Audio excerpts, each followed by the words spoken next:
Bonjour, on s'excuse pour ce délai. On a eu un petit oubli de notre côté, donc on va reprendre ça ensemble.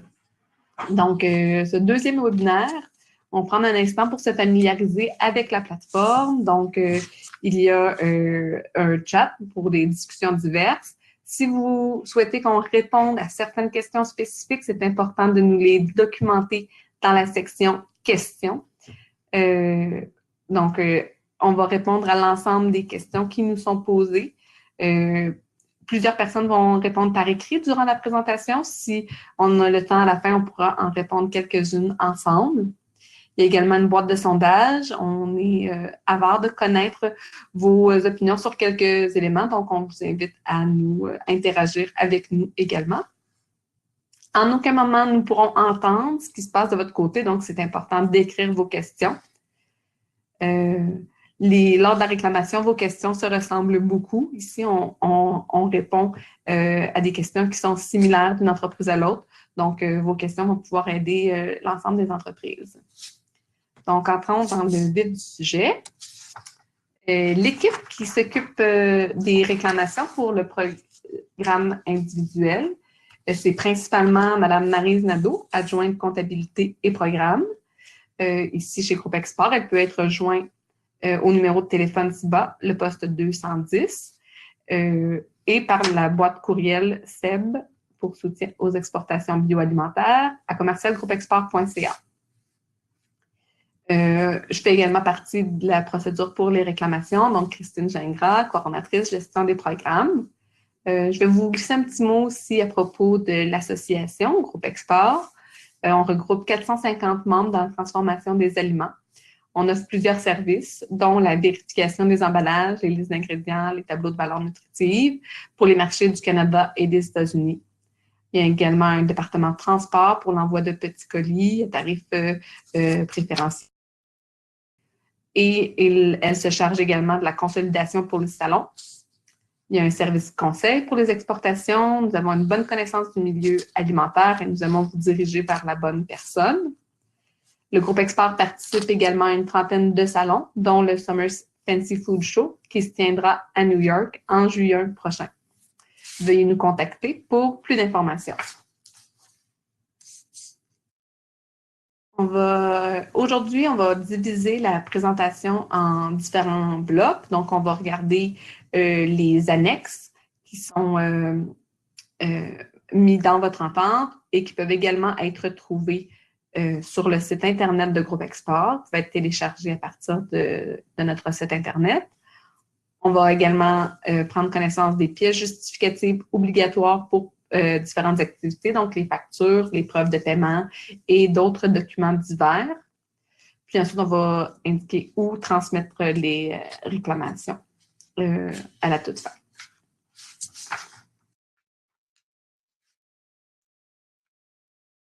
Ce webinaire est un peu la suite du webinaire donné le 25 janvier dernier. Vous n'avez pas eu besoin d'assister à celui du 25 janvier. Il expliquait davantage comment préparer le dossier pour être présenté au MAPAC. Toutefois, si votre projet pour le soutien aux exportations bioalimentaires n'est pas transmis à ce jour, si vous n'avez pas d'accusé-réception, si on ne vous a pas indiqué que votre dossier est en traitement, le programme ne reçoit plus de nouvelles demandes, donc le dépôt de projet est suspendu, considérant que l'enveloppe financière est utilisée par plus d'une centaine d'entreprises déjà. Donc, on souhaite signer d'autres ententes, mais on souhaite avoir les fonds pour supporter les consignes avec les entreprises. Donc, ce webinaire va bien expliquer les règles pour la réclamation. C'est semblable, mais pas identique à ce qu'il y avait dans le passé pour le programme exportateur de classe mondiale. Donc, si les réclamations sont différentes aussi des activités que les entreprises font avec le groupe Export dans les différents salons. Donc, si vous faites des activités avec les conseillers dans des salons commerciaux, je vous invite à contacter la comptabilité chez Groupe Export pour connaître comment faire vos réclamations lors des activités génériques du groupe. Donc, on est encore en analyse pour plusieurs dossiers. Il y a beaucoup d'entreprises qui n'ont pas reçu leur entente. Je crois que le MAPAC est rendu autour des dossiers dans la trentaine, dans la quarantaine pour faire ces analyses. Si vos dossiers ont des numéros dans la soixantaine ou plus près de la centaine, il va falloir être patient. Le MAPAC regarde chaque dossier d'ordre chronologique qui les a reçus. Donc, il y a plusieurs annexes à compléter. L'annexe B doit être complétée obligatoirement lorsque vous recevez d'autres fonds publics. L'annexe C va être l'annexe le plus utilisée. Donc, à chaque fois que vous souhaitez réclamer une activité. Puis l'annexe D qui est davantage une fiche de résultats qui doit être complétée une fois à la toute fin de votre projet. Donc, tel que mentionné, l'annexe B, on le complète si vous recevez d'autres sources de financement pour les mêmes activités. Si votre MRC ou votre municipalité, ou si vous allez chercher du financement chez Agri-Marketing avec Agroalimentaire Canada, nous, on souhaite savoir que cet argent-là a été reçu par votre entreprise. Vous avez le devoir de nous transmettre l'information que d'autres fonds ont été reçus pour les activités nommées. Puis nous, on va calculer à savoir si le montant qu'on doit vous transmettre reste le même ou si on doit le réduire afin de respecter le maximum de cumul des programmes qui se situe pour nous à 75 %, tout palier gouvernementaux confondus. Si votre entreprise reçoit des fonds d'une autre source publique et que vous ne nous en informez pas, l'entente prévoit différentes sanctions et recours. Vous pourriez même être tenu de rembourser les sommes touchées en trop, ou nous pourrions également mettre fin à votre entente si d'autres sources de financement public ne nous sont pas clairement mentionnées. Donc, c'est très important de partager. Puis une fois qu'on le sait, on va faire des calculs avec vous.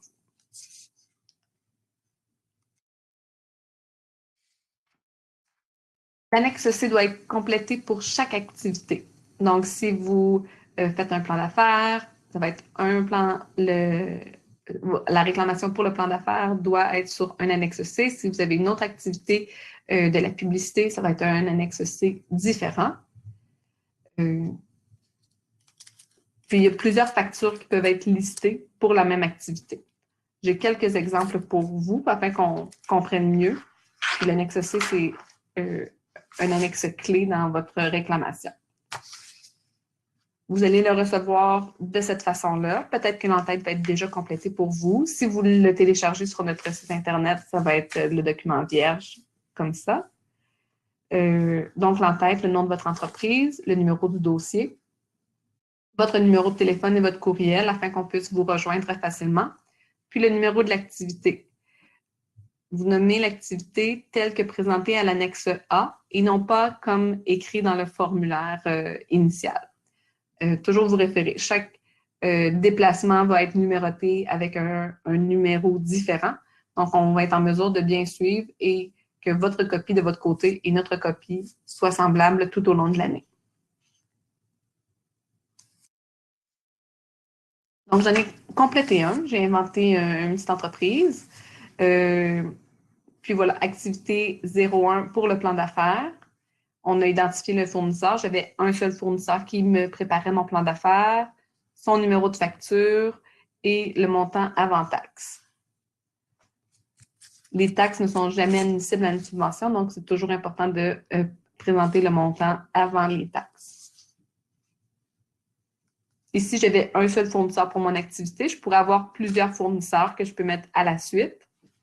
Exemple, pour de la publicité, si j'achète de la publicité dans un magazine, si j'achète de la publicité sur Internet, si j'achète de la publicité auprès d'un détaillant, je peux lister l'ensemble des dépenses sur un même formulaire pour la période, disons, de cet hiver ou la période printanière. Donc, je mets toutes mes factures ensemble. Avec mon annexe C, je vais mettre les factures et les preuves de paiement pour les éléments nommés.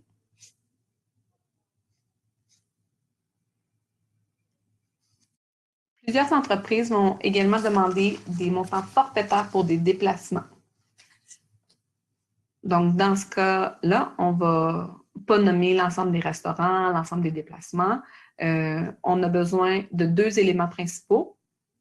Une preuve d'hébergement avec un numéro de facture, le montant de la facture et une preuve de déplacement. Donc, si on avait un transporteur aérien, ça aurait pu être une autre preuve avec le numéro de facture, le montant. Puis, on peut ajouter le montant de l'aide forfaitaire. Ici, c'était une rencontre à Toronto, telle que spécifiée dans l'activité. Donc, c'est 850 $. Pour ceux qui partent de régions éloignées, il y a une bonification de 500 $. Donc, on peut répéter les régions. Ceux qui partent de l'Abitibi, du Témiscamingue, du Saguenay, du Lac-Saint-Jean, de la Côte-Nord, de la Basse-Côte-Nord, du Bas-Saint-Laurent, de la Gaspésie ou des îles de la Madeleine, il y aurait une bonification de 500 $. Donc, j'aurais un montant forfaitaire à 1 350 $.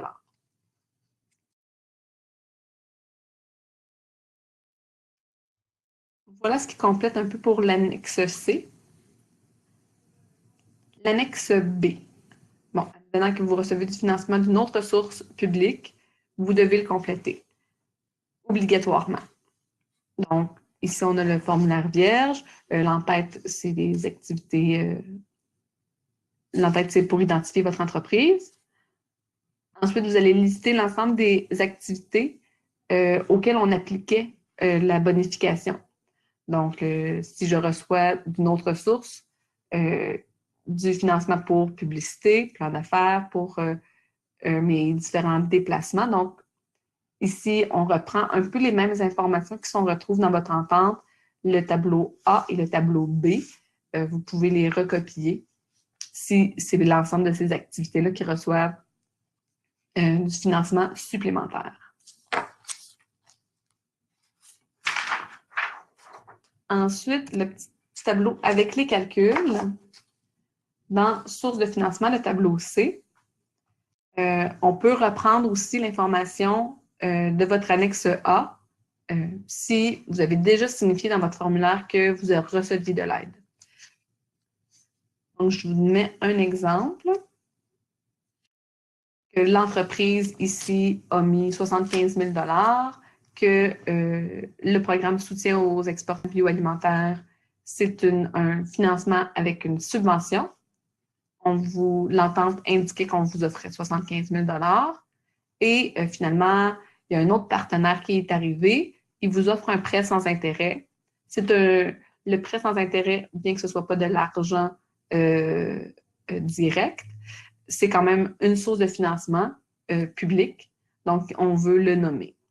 Ça ne sera pas calculé au même taux, mais on veut connaître cette aide-là. Donc, juste de nous le lister et de nous faire savoir c'est quoi les montants que vous recevez. Nous, on va s'assurer de faire le suivi. Sachez que si on est témoin d'éléments qui réduisent l'aide financière dont vous avez droit, nous vous informerons avant de vous envoyer le chèque. Donc, on va toujours être transparent avec l'entreprise. Nous l'avons toujours été et nous allons continuer de l'être. Il faut cependant agir conformément avec les règles du programme. Donc, on va toujours s'assurer de jouer selon les règles, mais en maximisant l'avoir de l'entreprise.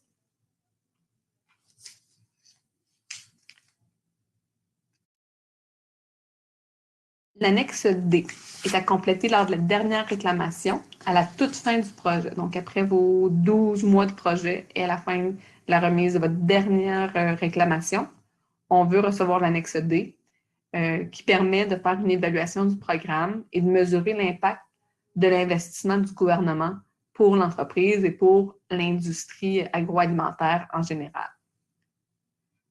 Et les entreprises qui ne vont pas compléter l'annexe D ne pourront pas déposer de nouveaux projets lors de la réouverture du programme. Ici, j'ai un exemple de l'entête. Je crois que la fiche de résultat tient sur 2 pages. On veut savoir plusieurs éléments. On vous demande toujours de vous identifier. Puis l'annexe D va remplacer encore pour ceux qui bénéficiaient du programme exportateur de classe mondiale, va remplacer le RE3 pour les résultats commerciaux et le RE4 qui était le résumé de votre mission lorsque vous faisiez un déplacement ou que vous obteniez du financement pour un salon. Donc, il n'y aura plus de RE3, RE4, mais cette fiche de résultats-là devra être complétée à la toute fin de votre projet. Une seule fois.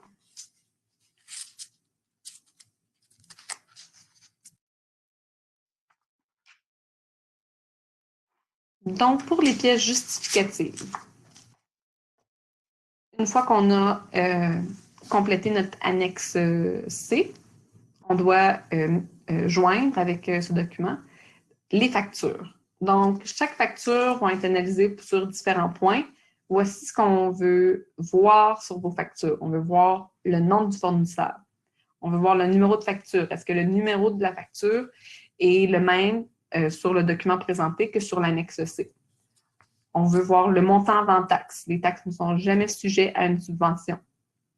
On veut aussi voir le taux horaire sur votre facture. Il y a un taux horaire maximal avec le programme SEB qui est à 150 de l'heure. Donc, si votre projet est financé à 50 vous allez recevoir 75 en subvention ou à 60 vous allez recevoir 90 pour le taux horaire de votre consultant. On veut voir également la date de la facture. On va s'assurer que la date de la facture est à l'intérieur de votre entente. Donc, si vous faites une dépense pour des démos en magasin, il faut que la réalisation de vos démos ait été faite dans le 12 mois de votre entente. On a une exception pour tout ce qui est déplacement ou salon. On sait que c'est des événements qui se préparent longtemps à l'avance et que souvent on paye des factures 4, 5, des fois 6 mois à l'avance pour des événements à venir. Pour le cas des déplacements et des salons uniquement, on va prendre la date de réalisation de l'événement. Donc, la date à laquelle vous vous êtes déplacé, la date à laquelle le salon s'est tenu, plutôt que la date à laquelle vous avez réservé pour ces événements-là. On va s'assurer aussi que la description du service qui est rendu correspond à l'activité que le MAPAC a choisi de financer et que l'activité est cohérente avec l'esprit du programme. Donc, on veut que ce soit des activités pour des ventes hors Québec. On va s'assurer que la facture est bien dans ce sens-là. Est-ce que c'est des activités qui favorisent des liens d'affaires avec vos distributeurs? Est-ce que c'est des activités qui permettent plus de visibilité auprès des consommateurs hors Québec? Donc, la révision par un avocat d'un contrat à signer avec vos distributeurs, oui, ça va être permis. Est-ce que la traduction pour un contrat dans un autre pays? Donc, on va s'assurer que le tout est cohérent.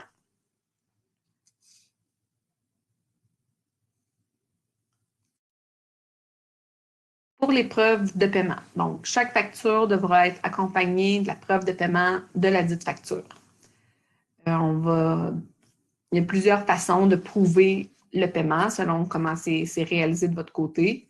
Donc, est-ce que si c'est payé avec un chèque, est-ce qu'on a la copie encaissée du chèque? Donc, la copie recto-verso du chèque. La photo avec le recto ne permet pas de prouver que le paiement a été reçu par le fournisseur. Pour nous, c'est très important de s'assurer bourser par l'entreprise avant d'offrir la subvention. Si le paiement a été fait avec une carte de crédit, une preuve que la dépense apparaît sur le relevé de carte de crédit. Nous devons aussi être en mesure de lire le nom du détenteur de la carte de crédit. Donc, si vous caviardez les autres transactions, il ne faut pas caviarder l'identifiant de la carte de crédit. De plus, si le nom sur la carte de crédit n'est pas le nom de l'entreprise, ce n'est pas une carte corporative ou si ce n'est pas le nom du propriétaire de l'entreprise, on va demander un lien entre l'employé qui a procédé à la dépense avec sa carte de crédit personnelle et l'entreprise. Donc, il faut vraiment être en mesure de lier que la dépense qui a été réalisée, elle a été réalisée pour le compte de l'entreprise dans l'objectif du projet d'exportation. Si un virement bancaire est effectué, il faut que le document nomme clairement l'entreprise qui a fait le transfert, le destinataire, la date puis le montant transféré. s'il y a plus qu'une facture qui est payée dans un seul transfert, il faut obtenir le talon qui liste les numéros de la facture que vous souhaitez faire rembourser et le total qui a été payé avec le transfert. Là, j'ai un petit exemple graphique pour vous. C'est rien de scientifique, mais ça nous permet de voir l'ensemble des éléments qui vont permettre de faire le remboursement. Donc, disons que c'est la facture de 17 $, la facture C qu'on veut envoyer afin qu'il peut recevoir la subvention, puis qu'on a payé la facture A puis la facture B en même temps. On a besoin de tous les éléments qui sont colorés en vert. Donc, on a besoin d'une copie de la facture C. On a besoin d'une copie du talon qui indique, bon, oui, on a procédé au paiement total de 55 $, de laquelle est comprise la facture C. On a besoin de la preuve de paiement du 55 $ qui a été débité de votre compte bancaire.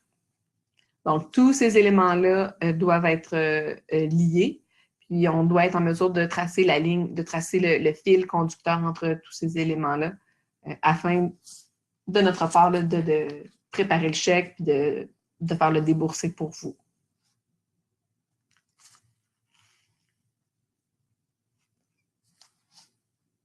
Voilà. On peut regarder quelques activités ensemble pour bien comprendre quelles sont les preuves de paiement qui sont requises. Donc, on a embauche d'un spécialiste en développement de marché hors Québec. On va avoir besoin d'un relevé de paye pour l'employé, du talon de paye pour l'employé, ainsi que de la preuve du décaissement du salaire. Si vous êtes payé à toutes les semaines ou à toutes les 2 semaines, on ne peut pas non plus les gérer à la pièce. Donc, on vous suggère d'en accumuler quelques-uns. On croit qu'avec 4 réclamations par année, si Groupe Export vous prépare 4 chèques pour l'ensemble des entreprises, ça va être quelque chose qui va être agréable pour tout le monde, pas créer trop de délais pour vous, puis pas créer trop de gestion de chèques ici non plus. Donc, on va avoir le talon puis la preuve du décaissement. Advenant le cas que la personne est payée dans une devise étrangère, on va utiliser le taux de change de la Banque du Canada qui va nous permettre de calculer la dépense en dollars canadiens. On va prendre le taux moyen pour le mois, disons, si vous avez déboursé en dollars américains tout le mois de mars pour votre représentant aux États-Unis, on va utiliser le taux moyen pour le mois afin de vous offrir la subvention. 2. Élaboration d'un plan d'affaires international ou établissement d'un diagnostic à l'export. Donc, on a besoin, tel que présenté précédemment, de la facture du consultant avec toutes les caractéristiques identifiées, de la preuve de paiement conforme et d'une copie du plan d'affaires ou du diagnostic à l'export. Donc, si le gouvernement investit avec vous pour réaliser des activités de ce sens-là, on veut avoir une copie pour s'assurer que l'activité a bien été réalisée. Ce n'est pas de l'information qui va être partagée avec l'industrie, mais la copie du plan d'affaires est demandée si vous souhaitez une subvention sur cette activité-là. Sans le document, il va être impossible de procéder au remboursement. On saute quelques activités. Activité 5, élaboration et mise en œuvre d'une stratégie de commercialisation en ligne. Donc, ça peut être des factures du consultant, le développeur web pour votre site Internet. Ça peut être des factures de la plateforme de vente en ligne, donc les frais mensuels ou les frais variables suivant les ventes. Donc, ça peut être un ou l'autre, puis les preuves de paiement. Tout ça peut se retrouver sur le même annexe C, puisque c'est une seule et même activité. Même si c'est 2 natures différentes, elles sont regroupées dans votre annexe A, donc on peut les regrouper dans l'annexe C quand vous les réclamez ensemble.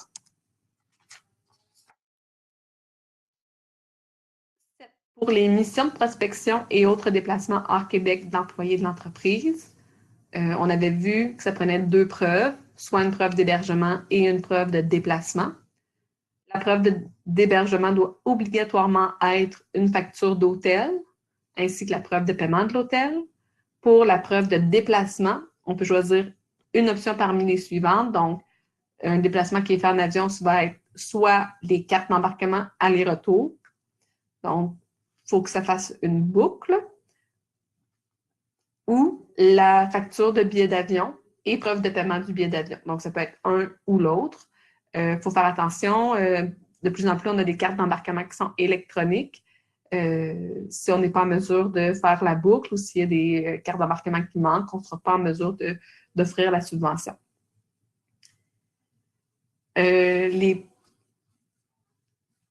Vous pouvez demander 2 montants forfaitaires s'il y a 2 personnes qui se déplacent, à condition que chacune des personnes soit en mesure d'offrir les preuves requises. Si les 2 personnes ont dormi dans la même chambre d'hôtel et que ça a généré une seule facture, la même facture ne pourra pas être utilisée pour le premier montant forfaitaire réclamé et pour le deuxième montant forfaitaire demandé. Donc, on va devoir vous offrir un seul montant forfaitaire s'il y a une seule facture d'hôtel qui est au dossier. Donc, chaque personne doit être en mesure de prouver son propre déplacement et son propre hébergement.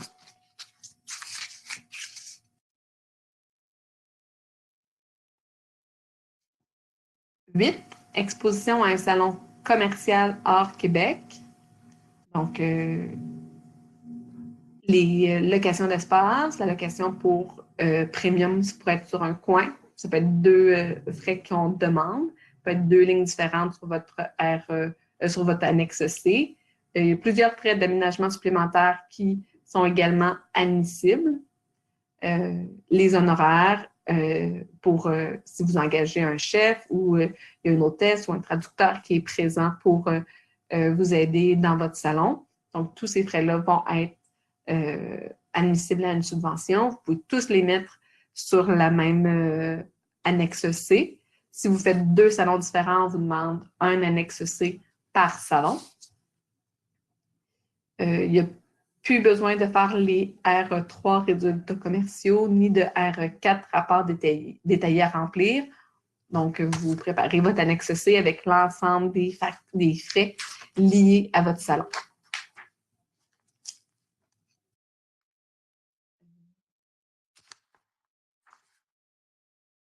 L'activité 11, études de marché étranger. Ici encore, comme on avait vu précédemment pour le plan d'affaires, le gouvernement exige qu'on ait au dossier une copie de l'étude de marché, ce qui a été fait par un consultant, avant qu'on puisse faire le débourser. Donc, c'est exigé simplement pour l'étude de marché. S'il y a de l'achat de données ou un focus group qui est réalisé, ce n'est pas nécessaire qu'on ait le résultat de ça lorsque vous achetez des données. C'est vraiment pour l'élément étude de marché, par une firme avec un résultat papier qui vous est transmis. Il y a un peu la même chose pour l'adaptation à la conception d'outils promotionnels pour les marchés étrangers, donc les factures, les preuves de paiement. Ensuite, une copie des épreuves transmises par le graphiste. Donc, l'épreuve, le artwork, va être requis si vous demandez pour des nouveaux étiquettes ou du nouveau matériel promotionnel. On ne veut pas simplement une photo de votre produit sur la tablette. On veut vraiment la réalisation qui a été faite par le graphiste lui-même, par le professionnel que vous avez engagé, pour lequel vous avez donné des honoraires. Donc, tout le artwork va être requis pour chacune des factures que vous allez transmettre. Enfin, il y a une autre petite activité qui est différente du dernier programme. Donc, si vous accueillez des acheteurs ou des partenaires étrangers, c'est plus un montant forfaitaire que vous avez droit. On va rembourser au pourcentage, donc à 50 ou 60 % selon le cas, différentes factures payées par l'entreprise. Si l'entreprise paye pour, si le demandeur du programme, donc vous, payez les factures de déplacement d'un lieu hors Québec vers le Québec, la facture de déplacement va pouvoir être remboursée. Donc, là, on va demander le prix du billet d'avion, la preuve de paiement du billet d'avion, ainsi que la preuve de paiement. Si vous payez de l'hébergement pour vos acheteurs étrangers ou pour vos partenaires, on va pouvoir subventionner les frais d'hébergement jusqu'à un maximum de remboursé à 150 $ par jour. Donc, jusqu'à une chambre d'hôtel qui coûte 300 $ par jour, on va pouvoir rembourser de 150 $. Puis là, s'il y a des consultants que vous engagez, des traducteurs qui sont là pour vous aider, on va pouvoir rembourser également les frais d'honoraires du consultant avec le montant maximum du taux horaire identifié précédemment. Donc, ces factures-là peuvent être indépendantes. Si vous payez son hébergement, mais que vous ne payez pas pour son déplacement, on va pouvoir vous supporter dans l'hébergement. Donc, ce n'est pas le même principe que le montant forfaitaire. Chaque facture peut être remboursée indépendamment. Ici, toutefois, il n'y a aucune bonification pour régions éloignées. Puis, il y a un maximum d'individus qu'on peut accueillir à la fois et qu'on peut supporter par le programme. Donc, s'il y a une grande délégation qui vient vous visiter, on va subventionner 3 personnes sur l'ensemble de la délégation. Donc, avec tout ça, on a parlé des annexes à compléter, des factures, des preuves de paiement à joindre à votre dossier. On met le tout ensemble, puis on envoie votre réclamation dans la boîte courriel du programme seb@commercialgroupexport.ca. L'entreprise peut soumettre sa première réclamation dès qu'elle a son entente, retourner signée au groupe Export. C'est très important de nous retourner l'entente signée. C'est comme une soumission ou une offre qu'on vous fait. Si on n'a pas de réponse dans les 30 jours, on peut annuler complètement l'entente telle que stipulée dans la lettre et dans l'entente. Les dépenses en argent ne pourront pas être subventionnées car les preuves de paiement ne sont pas disponibles.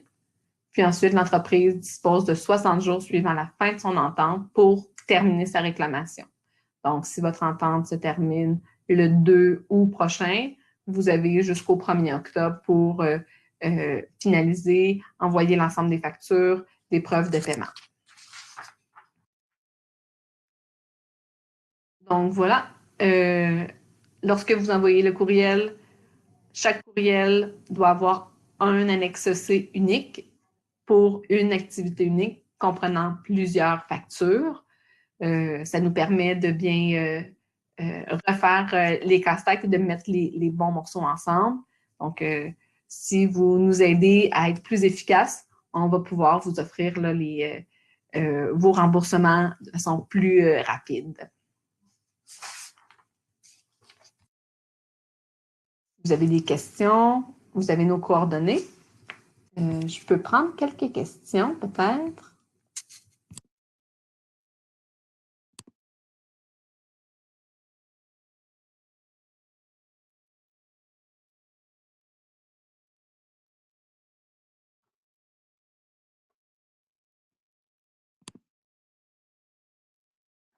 Il y a une question qui m'est posée concernant que lors de salons, il y a plusieurs personnes qui se déplacent avec des spécialités différentes et que ce n'est pas des honoraires qui sont payés, mais le salaire de la personne est supporté par l'entreprise.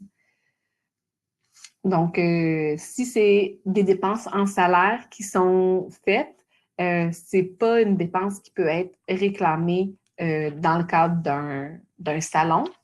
On peut financer jusqu'à 2 personnes par événement. Donc, si votre chargé de compte, votre directeur des ventes est accompagné par un spécialiste pour un événement, on peut subventionner les 2 individus, donc maximum 2 individus par événement, pour un montant forfaitaire de déplacement. Donc, si c'est une activité ailleurs en Amérique du Nord, ce serait 850 $ qui pourraient être distribués à l'un et l'autre des personnes qui se déplacent, sous condition que chaque personne est en mesure de prouver son déplacement et son hébergement.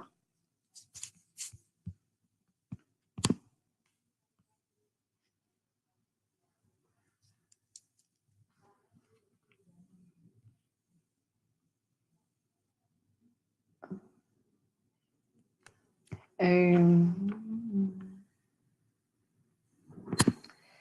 j'ai une question ici qui demande, il y a combien de réclamations, combien de fois Groupe Expert va procéder à faire des chèques pour vous? Euh,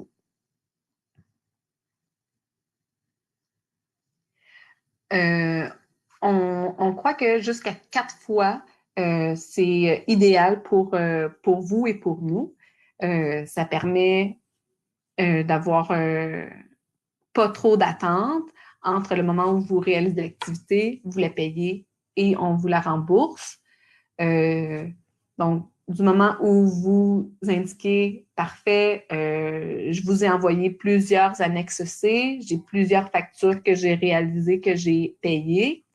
Vous nous dites, bon bien, pouvez-vous faire la vérification? La vérification va se faire en continu selon le rythme auquel les réclamations sont reçues. Puis, une fois que vous dites, bon, ben, je crois que j'ai un montant appréciable, j'aimerais ça recevoir mon chèque, on va le passer à la vérification la semaine suivante. Puis, dans la deuxième semaine après, on va être en mesure de procéder au paiement du chèque. Donc, je crois qu'en l'espace de 2 semaines, suivant votre indication de procéder à la vérification de l'ensemble de vos activités, vous seriez en mesure de recevoir un chèque.